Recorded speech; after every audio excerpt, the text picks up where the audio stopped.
Joining us now, Stephanie Link, Chief Investment Strategist at Hightower, and a CNBC contributor. We just can't get away from it, Stephanie. The big tech names like Apple, Microsoft, it's the top story in the Journal this morning, jumped 75% in 2023, and it says leaving the other 493 companies in the S&P 500 in their dust.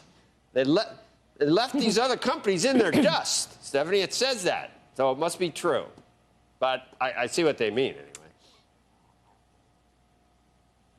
Well, we actually have seen in the past month a healthy rotation, Joe, so I'm actually encouraged by that.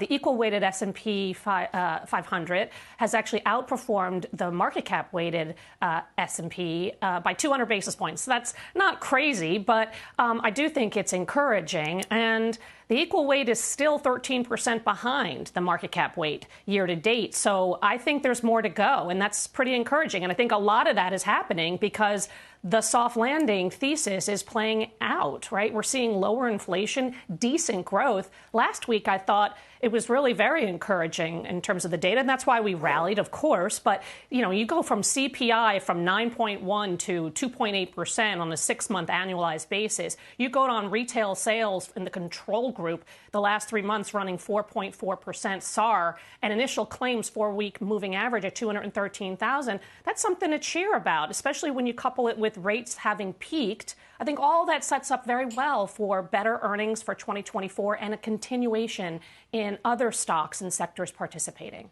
So typically you would see if the Dow leads, eventually everybody, they're the generals, I guess everybody eventually follows. You'd expect the S&P to eventually tech. And you aren't macro as much as you are maybe specific stocks a lot of times, Stephanie. But if I were to worry about something for 2024 as an investor, should I worry that because we're going to get rate cuts, it means that the economy is going to be weaker than we believe?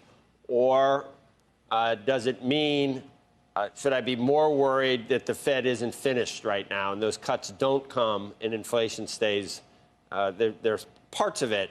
Maybe it's not 9%, but maybe it's 4.5%. It's stubborn. Is that possible? Well, I think that's the thing that we have to watch. It's the inflation piece, right? Because the Fed has the dual mandate. They're looking at jobs, and that seems to be still quite strong. That's why I mentioned the initial claims, and that's the leading indicator. And the job market is still super strong. But they also look at inflation. And so if inflation starts to go in the other direction, because interest rates have come down, because inflation has come down, because growth continues, that's something that we have to watch. But right now, it's pretty much soft landing. The thesis is playing itself out, and I think we should enjoy it and look at the 493 other companies out there in the market for value and maybe some sort of a catch-up play.